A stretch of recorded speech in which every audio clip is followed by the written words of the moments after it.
নমস্কার, আমি সমিতা শাস্ত্রী। আজকে আবার এসেছি একটা নতুন বিষয় নিয়ে আলোচনা করতে, যেটা আপনাদের দৈনন্দিন জীবনে অনেক কাজে দেবে এবং আপনাদের মানে এর জন্য কোথাও কোনো কিছু কেনা কাটা, কোনো নিয়ম পালন করা, এসব কিছুই করবার দরকার নেই।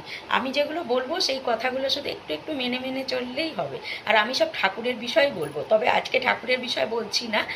আজকে বলবো যে আপনি কোন রঙটা পছন্দ করেন, কারণ আপনার রঙের ওপর আপনার রুচিবোধ, আপনার বিচার বুদ্ধিবোধ, আপনার বিবেচনা বোধ, আপনার ব্যবহার, সব কিছু কিন্তু এই রঙের ওপর নির্ভর করে, অনেকখানি নির্ভর করে। আমি বলছি না 100% নির্ভর করে, বাট অনেকটাই নির্ভর করে, যেটা আপনাদের দৈনন্দিন জীবনে আপনাকে অনেকটা এগিয়ে নিয়ে যেতে সাহায্য করবে। হয়তো আপনার কোনো জায়গাটায় ত্রুটি হচ্ছে, আপনি বুঝতে পারছেন না, কিন্তু যখন আমি বলবো এই রঙটা যেটা আপনি পছন্দ করেন, সেই রঙের সঙ্গে আপনার এই চরিত্রটা যাচ্ছে না, আপনার মানে এই জায়গাটা যদি আপনি চেঞ্জ করে নেন, তাহলে কিন্তু আপনি সেটা করলে অনেকখানি এগোতে পারবেন, জীবনে সাকসেস পাবেন।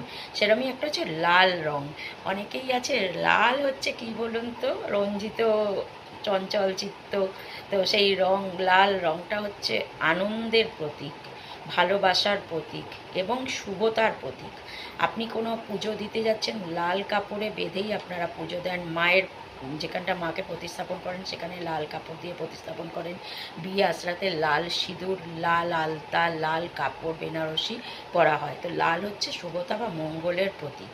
কিন্তু আর একটা কথা হচ্ছে, মঙ্গলই অমঙ্গলের কারণ। আপনি যদি মঙ্গলকে ঠিকভাবে নিয়ম পালন করে না করতে পারেন, তাহলে কিন্তু আপনার যে কোনো ক্ষেত্রে অমঙ্গলটা তাড়াতাড়ি চলে আসে। অন্যান্য ক্ষেত্রে, অন্যান্য রঙের ক্ষেত্রে কিন্তু এটা হয় না। ওখানে যেমন মঙ্গলটা কম আছে, অমঙ্গলটাও কম।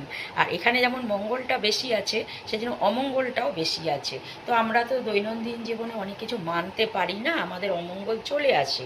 তো সেই জায়গাগুলোই আমি বলবো যদি আপনারা মেনে চলেন।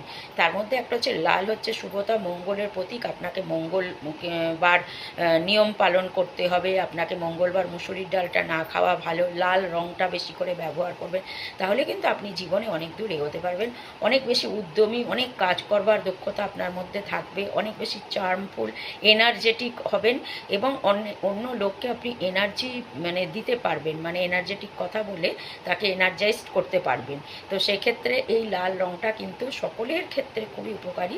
কিন্তু কথা হচ্ছে যে এই লাল রঙটাকে যদি আমরা নিয়মভাবে না প্রপার ইউটিলাইজ করতে পারি, এই লাল রঙটা কিন্তু অমঙ্গল ডেকে নিয়ে আসে। অনেক ক্ষেত্রে আপনি রেগে গেলেন, হ্যাঁ, অনেক ক্ষেত্রে ঝগড়াঝাঁটি শুরু করে দিলেন, এইগুলোও কিন্তু লালেরই প্রতীক। তো এই লালকে আপনাদেরকে মেনে চলতে হবে। ভালো থাকুন, সুস্থ থাকুন।